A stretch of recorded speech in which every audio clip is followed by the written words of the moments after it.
You see it all the time, right? You go on TikTok and Instagram, another business has gone viral. They post their video with all the shipping labels going out the door and down the stairs and up the street. And at some point, you've probably been like, that seems nice. I wish that would happen to me. Even though if you sit down and think about it, you're like, oh wait, no, I don't know what I would do if my business went viral. I don't think I could handle that. Like, it seems kind of scary. Well, it finally happened. My business went viral on TikTok. I know, no autographs, please. Long story short, I kind of blew it. I mean, it wasn't a complete failure, but I definitely could have done better. So I'm going to tell you exactly how it happened in the first place, how it affected my business in the short term, and now in the semi-long term. It's been about 3 months. Now it's affected me personally, and what I would have done differently, or what I would do differently if I knew it was going to happen again. I did record some footage along the way with the intention of posting vlogs occasionally on this channel. I didn't have time for that, okay, so I didn't post them, but I do have the footage, so I'm going to disperse it in here as it fits, and I'll put a date on the footage when I put it in so you know when it was. Okay. I do have an entire video about, like, from the beginning of my business all the way up to like 2021-ish of my business story. So I will link that in the description box if you want to watch that after you watch this one. Prior to that video going viral, my biggest month for sales on Etsy so far had been July of 2020. I closed my Shopify after a few months, and I actually decided to reopen it this past May 28th. Of this year, 2022. Right now, it is a Friday. It is actually June the 10th. I opened my Shopify almost 2 weeks ago now, and it's been okay so far, like up until the last 36 hours or so. Like, I just gotten a few orders on it here and there, a few on Etsy here and there. I decided to update a video that I posted on my TikTok and Instagram like a year ago. And like, just kind of a side note, I usually don't mention my shop because Type 9 Studio is actually not my Etsy shop name. It is not my like business name. Type 9 Studio is just the name that I made for these like Etsy and business tips, and what my website for this was going to be. Haven't had a chance to do anything with that, but just so we're clear, like, Type 9 Studio is not my main business. Like, this is technically a business because I make money from it, but it's not my other business. So what happened 2 days ago now, almost 2 days ago now, I have been trying to be better about posting on TikTok and Instagram because, like, Reels have made my Instagram blow up and TikTok has blown up the past 36 hours. And basically, about a year ago, I think, I made a video. It's like a how-to video about how to use or how to store, I guess, this product. So what I'm doing right now is I'm cutting the threads on these non-paper towels because I've gotten so many orders for them. I'm trying to do this at the same time. So basically, I made a video before about how to roll them up because these will roll onto a regular paper towel roll. I talk about that in my shop and on my Shopify and everything, and I was like, wait, I should make a video like showing people how to actually do that. So I made a video like a year ago before Shopify I even thought about it, and I posted on TikTok and Instagram. Didn't do very well. I got like, I think I checked it yesterday and it had like 300 views on Instagram, which is almost nothing. Yesterday, like when I went to bed yesterday, that video had about 30,000 views on TikTok, and I think it's pushing like 20,000 on Instagram Reels. And just for context, like, of how big of a deal that is, I have like 800 and some followers on Instagram, and when I posted it, I had 9,000 followers on TikTok, and now I have 12,000. So, yeah, I would consider that viral, even though it's not like millions. I suppose now is a good time to discuss why, at least I think, that the video went viral. This isn't definitive, so I can't guarantee that if you follow this formula, you're gonna get the same result, or even if I follow the same formula myself, I'm gonna get the same result. And a while back, like probably a year ago or so, I discovered that my audiences on TikTok and Instagram both were most active between 8 and 9 p.m., sometimes a little bit after 9. There is a way to look at your analytics and figure this out for your particular audience if your audience is big enough. But I just noticed that on my own, because anytime I would post a video and it would start getting a lot of traction and I would get notifications, I would notice that it was between 8 and 9 p.m. So this may be different for your audience. So I posted this video on TikTok and Instagram Reels on June 8th, again around 9 p.m. and it almost immediately started getting some traction. So I just went ahead, responded to some comments, and then went to bed. So I do not have notifications on for TikTok. I have a love-hate relationship with TikTok. So I don't want the notifications all day. And I had a few comments and notifications that people were liking my reel on Instagram, but I woke up to at least a dozen orders between Etsy and Shopify. So I knew something had happened somewhere overnight. So I also don't do like work on my phone as soon as I wake up. I try to set boundaries because I work from home, so I don't look at my social media or anything or orders until I come here to work in my office. So I came up here and reluctantly opened the app. I was kind of scared and I honestly don't remember exactly how many views it had at that time, like the day after. I know it was well over 100,000. And my videos typically get about 2,000 views. I sort of unintentionally had the perfect recipe. So an undisputable part of a viral video, or at least a pretty successful video, is the first few seconds. Because on things like TikTok, Instagram, or YouTube Shorts, whatever, you only have a few seconds to catch somebody's attention, because if they don't like what they see or they're not interested, they're just gonna swipe. So you need to catch their attention right away by using some kind of movement, saying something to spark curiosity or controversy. A lot of people say to use the word "you." Probably some other things that I am forgetting about, but that's the gist of general best practices to do at least one of those when you make a TikTok or Instagram reel. But I used all of those. So I was showing how to use the product, and I started out immediately in the video with, here's how to roll your non-paper towels. And I said that as I was pulling one off of a roll. So I used the word "you," I had motion, and most people that viewed that video, maybe even you, are like, what in the heck is a non-paper towel? Or they thought that it was the stupidest thing they'd ever heard, and it created controversy. And if you've been on the internet for any amount of time at all, you're probably aware that nobody posts more comments than somebody who is upset about something that does not affect them whatsoever. The comments were pretty split between people being excited about them and wanting to try them and liking the prints, and people who just thought they were dumb and thought they were glorified rags, and a lot of people even said that I was a product of capitalism. And then a lot of people did have genuine questions that I tried to answer. So why comments are important, even if those comments are somewhat hateful. So the thing is, with all of the big three short form content platforms, Instagram, TikTok, and YouTube Shorts, as you're typing a comment, that video keeps playing in the background. And if you reply to comments, at least on TikTok, you have to go back to the video if you want to reply again. So if you're replying to people who comment on your video, they're going to maybe comment back, so they're going to click on the video again, giving you at least one more view, if not more. And then of course people are commenting back and forth to each other. So that day I replied to as many comments as I could stomach. I typically set a timer if I'm doing something like this, because I do have ADHD and I could be there for hours. So I set a timer for like 20 to 30 minutes. Replied to as many as I could. I don't think I had to block anybody, thankfully, but some people were just not nice. But I closed the app and I didn't open it for about a week. Then I checked and see how the video was doing, but I didn't read the comments any more than that. I usually try to respond to every comment that comes in, but it's just impossible at that point if there's thousands of them, and it's not doing any favors for my mental health to do so. So anyways, as any viral video does, it gets a lot of backlash because it reaches a wider audience than would normally see your content, and people are not happy about it. But that's not always a bad thing, because if people are mad about something, they're more likely to comment on it, and so all the comments and people being upset help the video now go to over 100,000 views on TikTok as of like 30 minutes ago.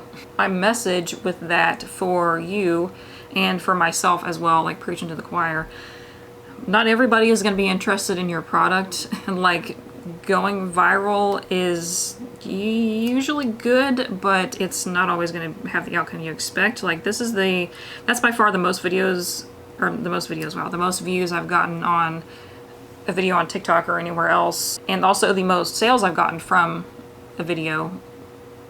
But at the same time, like a lot of the comments and a lot of interaction was people like trying to downplay or like telling other people that they shouldn't buy my product. And it's really frustrating. Because like obviously if people don't want to buy my product, that's fine. Like most people don't buy my product because I don't have like, you know, I'm not Walmart or Amazon. But not everybody's going to be interested or like what you're doing with your business, whether you make stuff like this or, you know, art focused things or things that aren't really like necessities or useful. Like if, you know, you just do like fun art things or, you know, things that people don't use, they just are to look at. So before I posted that video, I was almost at 10,000 followers on TikTok. Like I was like 9,880 something, like very close. At the end of June, I had about 24,000, and then now it's at right around 29,000. The video did pretty well on Instagram too, but not quite as much as TikTok. So it brought me from about 750 followers to 950 on TikTok, which is a pretty good increase. Not quite as much of an increase, like tripled as it was on TikTok, but that is the most followers I'd ever gained on Instagram, so I will take it. So then what happened on the business side after all this? I don't know if you can see this or not, but that is the graph of my views on Etsy for the past 10 days.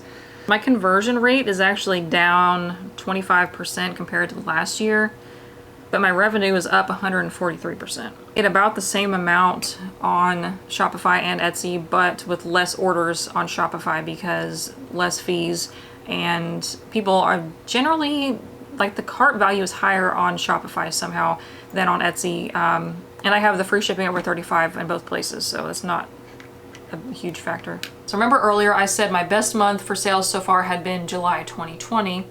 I'm not going to give exact numbers here, but if you take that number and you multiply it by 4, that's how much I did in June of this year.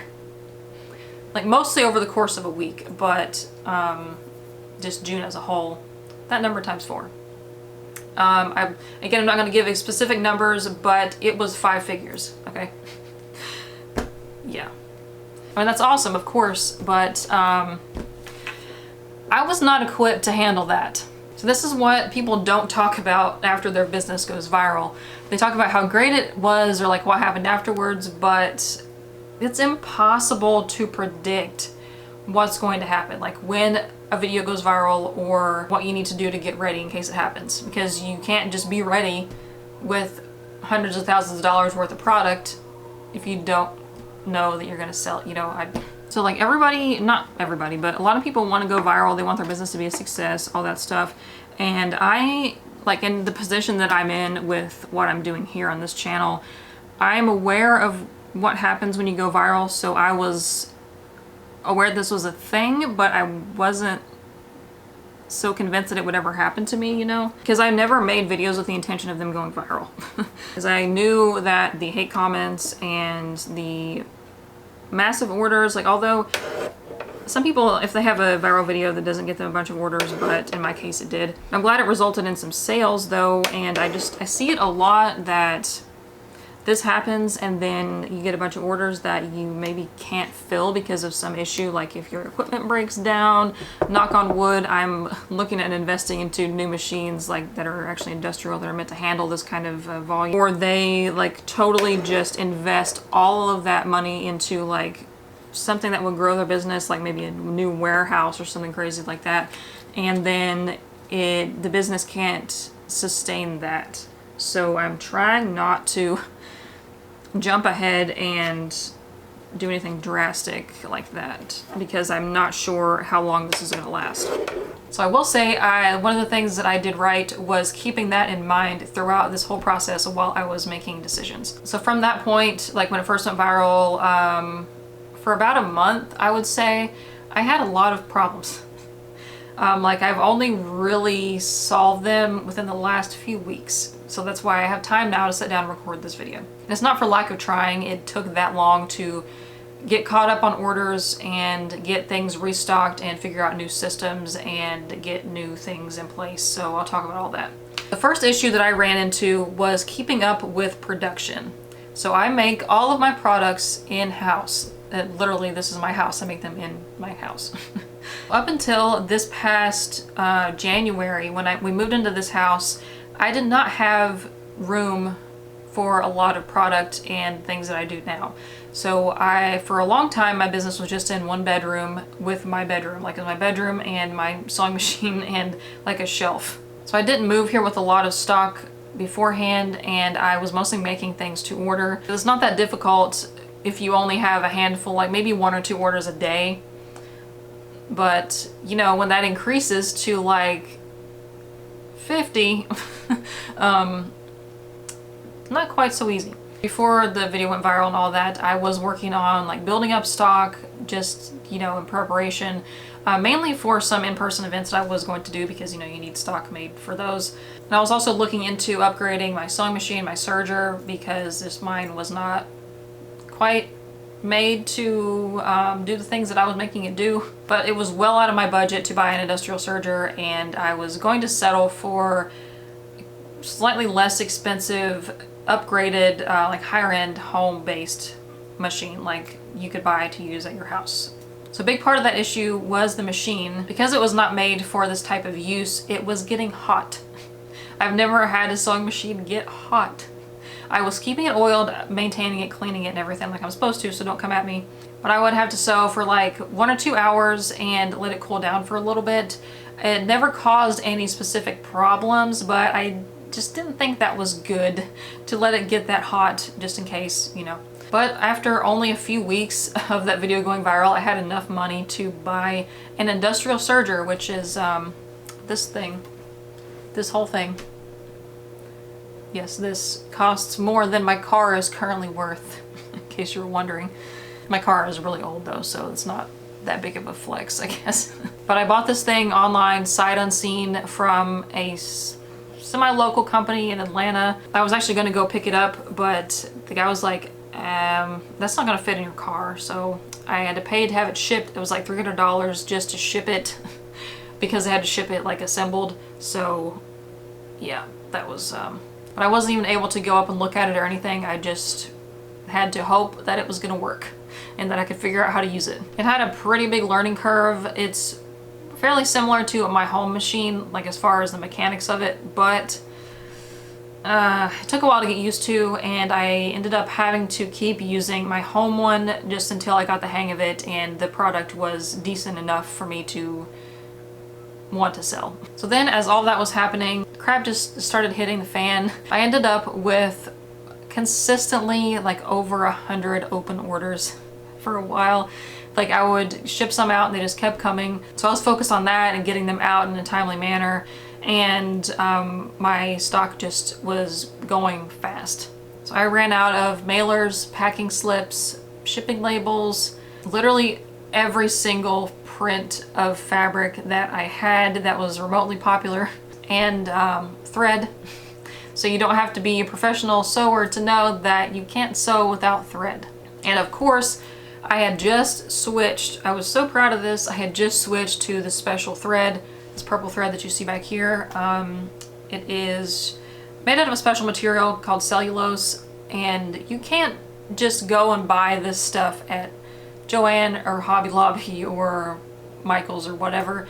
I ordered this from a company in the UK who has to back order that specific color, and it takes like 3 or 4 months. There was no way around this, so I wasn't really sure what to do. I thought maybe I would have to switch to like a different color if the supplier had it in stock. But just like for continuity, I didn't want to have some products made with one color and some with a different color. So in the midst of my panic, I emailed my supplier and was like, I need to order 40 spools of this thread. That's the minimum I can order for them to back order it. And I was like, shoot, I was holding my breath because it was on a weekend and I was like, they're probably not gonna answer me. I need this like ASAP. And I was like, it's gonna take a while, it's gonna suck. So So they emailed me back and were like, oh, well, it's gonna take however long it takes. I don't remember what they said, but like a long time for that to be ordered. And then they said, but we do have that same color in a different weight. It's a little bit thinner. Would you be interested? And I was like, freak yeah, I'm interested. Send it my way. And they had it to me in 2 business days from the UK. So thank you. I don't think they watch the videos, but thank you. So that crisis was averted, but the fabric situation. So the thread supplier was in the UK, and they got the order to me in 2 days. My fabric supplier is in the US, and I placed well over $1,000. I think it was like $2,000 worth of fabric, and it took a long time, like 2 weeks from the time they said it was shipped. Like, I understand like processing time, but they marked it shipped and then it didn't get to me for 2 weeks with FedEx. I don't know whose fault that was, but whatever.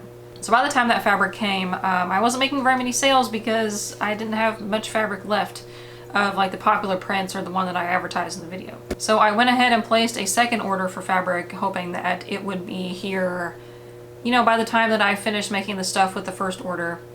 And then I did a very small restock only for, like, I specifically advertised it to the people who were subscribed to my email list because they had signed up for notifications. They went through that trouble. So I wanted to just post it to them instead of posting it to social media. And that pretty much sold out like within 2 days. And thankfully by that time I was pretty used to the new machine and was able to make stuff a lot faster. So ever since then it's been going a little bit better. But I was finally able to finish setting up my stock room. So this house has like a half bedroom kind of thing across the hall from this room, and I was like, this would be perfect for a little stock room. And I had some shelves from IKEA, the Ivar shelves. I had like 2 sections of them, and ever since I moved here, IKEA has been out of stock of them, so I couldn't buy more. And I'm like, I don't want to switch shelving systems because like that room is really tiny. It's like 6 feet by 12 feet. So there's not a lot of room, not a lot of depth for deeper shelves, and those are like 12 inches deep. And I just kept holding out and stalking the IKEA website every day until I finally restocked these daggone shelves.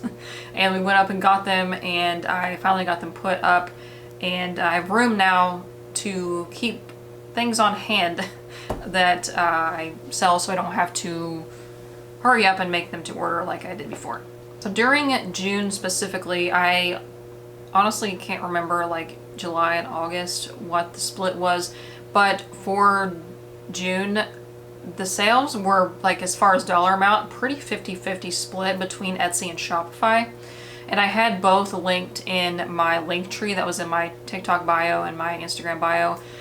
And I contemplated so many times taking my Etsy link off because the Etsy fees that I paid, like up until that point, I was like, whatever, it's not that much money, but when you sold as much as I did in June, that's a lot of money in Etsy fees. So I was like, God, I just want to not link it, but then I'm just, some people are hesitant to shop on like an independent website of a company, like a small business they don't know. They trust Etsy because they know if I don't ship it or if it's crap, then they can file a claim or whatever. So yeah, I just really debated over and over deleting my Etsy link out of there. But I also can't ship internationally from my Shopify because I don't have the VAT and all that set up yet. I did not have time to do that. So I have to take international orders on Etsy. And eventually it did become a problem having my Etsy open because, as you probably know, if you sell out of something, Etsy doesn't show it on your page anymore. Like, it doesn't show as sold out. So people were messaging me like, hey, where is this product? Or people were just looking at my Etsy and leaving, not buying anything. And then I didn't notice that much of an increase in my Shopify traffic either. So they were just looking at Etsy and leaving, I guess not realizing that the shop my website link, you know, was also place they could shop. And I increased my processing time. So up until that point, I've always kept my processing time at 1 to 3 days. And I had to change it to, I think it's either 5 to 7 or 7 to 10 days now, because there was one time that I had to extend like 3 or 4 orders because I just physically could not get them out before like the midnight deadline. Like even get the shipping label printed because I didn't have the product. And I hate to admit it, but I had to prioritize some Etsy orders over Shopify orders that were older. I don't like that I had to do that because I just could not make stuff fast enough. I didn't promise any specific processing time on my Shopify. If I had, I don't know what I would have done. I just, like, my processing time said it's going to be a while, basically. Like, my banner said there is going to be delays in processing because I have a lot of orders or something. I can't remember exactly what I said. And Etsy punishes you if you ship late.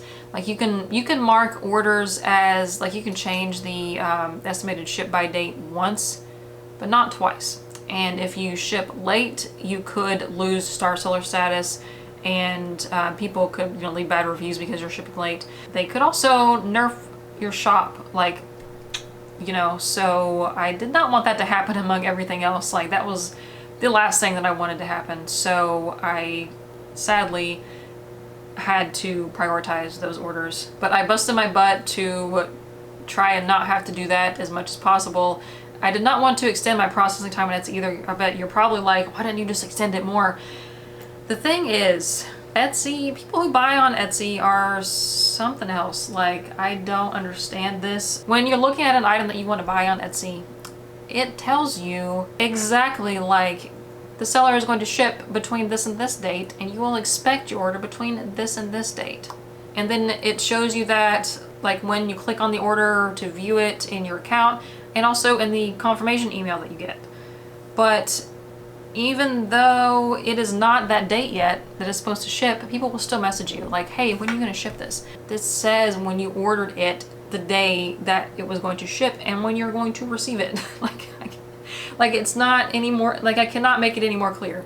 I don't know what to do about that, but I did not get not one single person who ordered through my Shopify messaged me or emailed me or sent like a contact form asking when the order was going to ship. So I don't know why that is. So once I got mostly caught up on my orders, I just went ahead and put my Etsy shop on vacation mode. So most things were sold out anyways, and people were just looking and leaving because there wasn't much there. I just put in the info set, or like the whatever, you can set like a message when you put your shop on vacation mode, and I said, hey, I'm temporarily closed to catch up on orders. My website is still open though if you want to order there. I know I've said in previous videos at least once or twice that I don't recommend putting your shop on vacation mode if you are just going on vacation, because it hurts your search ranking. But in my situation, it was best, I believe, in the long run to just put it on vacation mode for a little while and then reopen once I restocked, basically. So that's what I did. So another issue that I have not previously mentioned yet was the logistics of having a finite amount of inventory split between 2 platforms. I had been looking for a solution for this before that video went viral, and at that time it was not a priority. It wasn't that big of a deal that, I just had to like move stuff around and keep track of what was in stock in which place. But that was probably the biggest problem that I had, like in terms of potentially losing sales. Wasn't sure how to say that. Like, I would have made more sales if I had synced my inventory with Etsy and Shopify. So like I said, I was looking for a solution to this. I was testing out different platforms or different apps, programs that would do that, because it just doesn't happen automatically. And it turned out to be very difficult to do manually. Having that many orders. Like I said, with making things to order, only having 1 to 2 orders a day, it was manageable. I mean, it took probably some excess time that I didn't need to, but like getting 50 plus orders a day, not great. So I did a lot of research looking at other YouTube videos, looking at blog posts, comparing different platforms, or not platforms, but services that would do both. So I use a platform called ShipStation to ship my orders. It will combine the orders from those websites and it will track your inventory, but it will not cross-track the inventory between your platforms. So I still wanted to keep ShipStation, and for the amount of orders that I have a month, it costs $29 a month, which is pretty hefty. So I found two potential solutions to this. So I might do a whole video about these, I don't know, but I tried Crafty Base and Trunk. Honestly, I did not like Crafty Base. It was a lot of work. Like, if you want to use Crafty Base, do it before you start making like handmade stuff, because with the amount of things that I have, the amount of materials that I have, it would have taken me weeks to input everything, and it was just a nightmare. I did not like the user interface, to be honest. It was slightly clunky and outdated, like was not efficient to put the things in. I would have to keep going back and forth, scrolling all the way down. It would not like put me back where I was if I clicked the back button.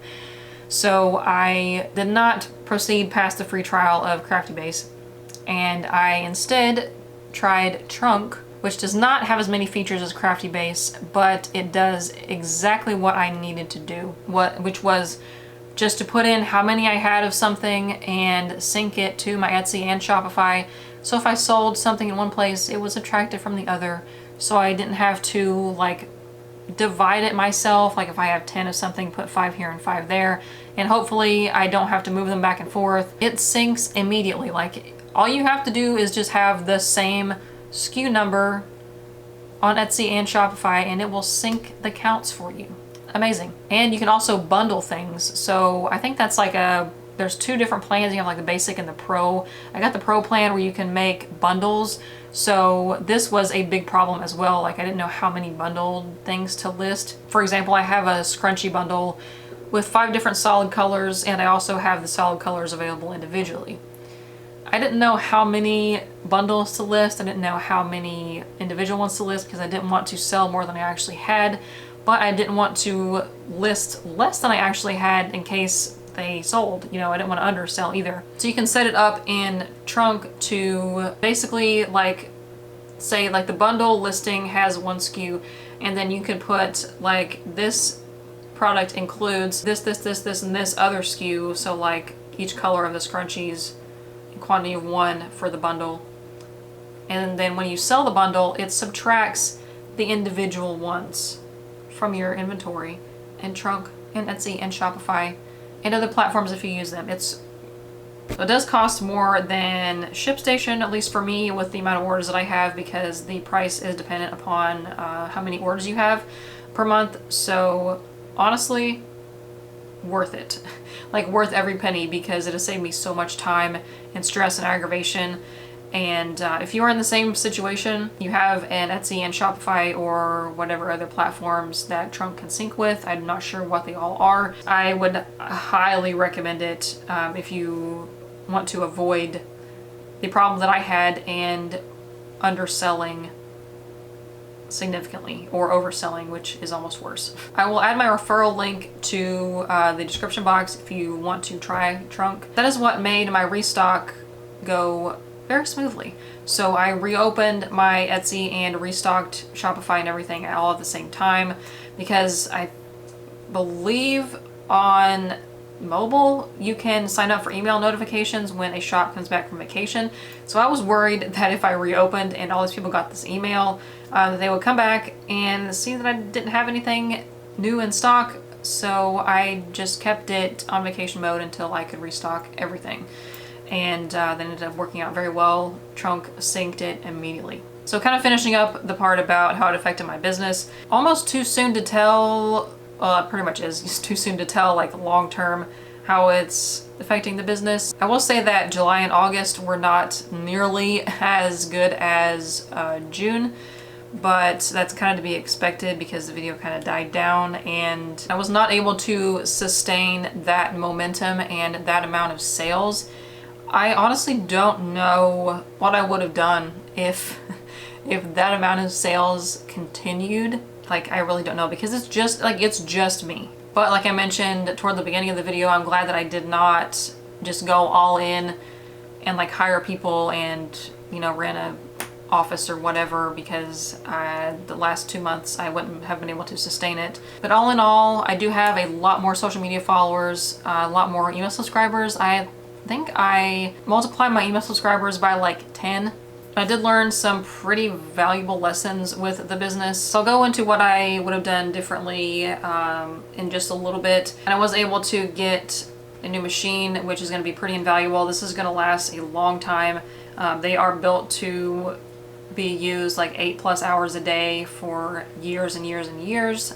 Unlike the machine that I started with, that was made to be used occasionally at home for like a hobby. A little bit of extra money was nice, but I did have to reinvest it in, you know, the new equipment and a lot of new materials also. So I have a decent amount of stock for now. So how it affected me personally. So this, oh boy, this experience, I would put this at, like, if I had I'm honestly not sure, it would be at least in the top 10 most stressful events of my life. I don't know if it will quite be in the top 5, maybe in the top 10. I've had to turn my phone on Do Not Disturb for the past 3 nights or so because it's just too much. Or like I would look at my phone to see what time it was, and then I'd see orders and I'd get stressed out again. And I haven't read any comments on TikTok since Friday because that messed me up. I had a mental breakdown on Saturday morning. So if you've watched me for a while, you probably know that I have ADHD and autism, but if you don't, hi.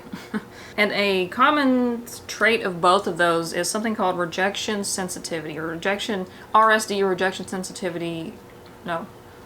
sensitive dysphoria. There we go, I'll get it in a minute. Probably sounds like made up to people who don't experience it, but that's part of why I resent social media and having to do it for the sake of my business. It's not just like being sensitive or like, you know, being a crybaby or whatever, but it's, I don't know, it's hard to explain, I guess, if you don't experience it. But when you think of rejection, you think of like somebody asking you out and then you say no, that's rejection. But it's more than that. Somebody raising their voice or getting upset or saying something negative or not responding the way that you hoped or you thought they would to something you say, and it is a struggle. And it's not something that I or anybody else that I know or have like read about, it's not something you can just like get used to or get over. That's the hard part. That's why I haven't been on TikTok and haven't read any comments. I did check my TikTok today, but I did not open the notifications. I just wanted to see like how many views that video had and how many followers I have, which is awesome. Like I wish more than anything that I could focus on that and focus on the fact that this is the best my business has ever done, and can not only pay my bills, but I can also like invest more into my business. I just wish I could focus on that and not all this negative, like negative comments or even questions that are genuine questions like about the product that I was talking about. To my pea brain seem negative, and I hate it. It will just play over and over in my head to the point that I can't sleep, or like I was okay yesterday, but then last night, like I woke up at like 3 a.m. and was playing the over and over in my head, and I was not happy.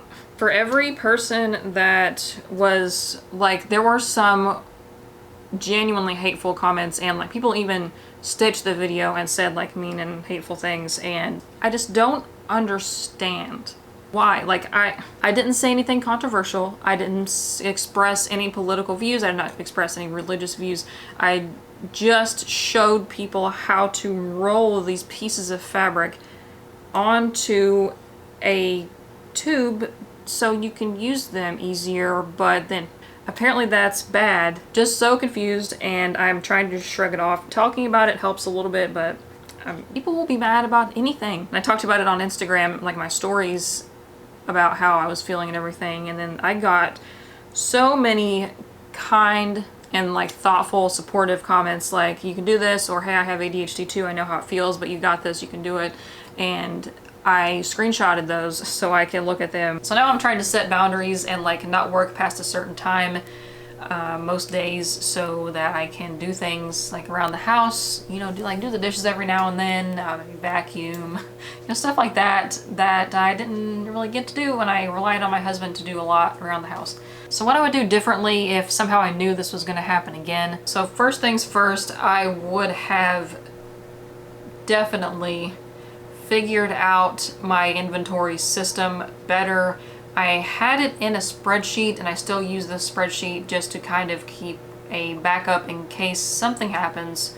I know how much I have, and I even counted my like raw materials, so I know how much I have on hand. I wish I would have had, or would have known, the importance of having an app like Trunk, because it was pretty inconvenient beforehand to try to manually sort my inventory between the two platforms and go back and forth. But I would have been able to sell more product and you know, just be more efficient if I had had it before I started getting all of those orders. And I also would have had at least most of my inventory ready-made, like ready to ship, because I did not like having to take so long to ship because I had to make everything to order. And something else that I probably would have done differently, I had been considering redoing my packaging at some point, and I kind of wish I would have just went ahead and done it like when I relaunched my Shopify, instead of doing it in the midst of, you know, all of the chaos, because I ran out of my old packaging, which was just tags, but I was like, I gotta redo this, and I think they're okay, but I kind of wish I would have had time and resources to hire like a graphic designer to do it, instead of me doing it on Canva, which is fine, you know, I'm not saying there's anything wrong with that. Like at some point I wanted to look a little more professional, so I wish I would have been able to do that beforehand, but it's fine for now. And a big one that I did not realize until very recently. So if you have a Shopify, you can get an app for your Shopify. There's a bunch of different ones that will let you put that notify me when this item is back in stock thing, and then people can put their email. I don't even want to know how much more I would have sold, like right now with this last restock, if I had that function on my website before things sold out. I don't know, I didn't even think of it. I did not even think about it. So it's on my Shopify now, at least. So when things sell out, that can be a thing then. But I just had my email list and said sign up for the email list to be notified when I restock. So that's something actionable that you can do if you have a Shopify and you don't have that app or one of those apps already. Go ahead and do that. And I'm starting to lose my voice because I have not talked this long in months. So if you want to stick around and subscribe, check out some other videos, go ahead and do that. If there's anything you think I missed talking about, or if you have questions about this whole thing, then let me know in the comments. And I am planning on doing a Q&A at some point in the future. I'm not sure when I'm going to post again, or when I'm even going to post this, just because I'm about to go on vacation pretty soon. I'm trying to get stuff wrapped up for like the business and everything before I do that. So don't know when this is going to go out, but I will do a Q&A soon after this. So let me know if you have questions, and I will see you in the next one. Goodbye.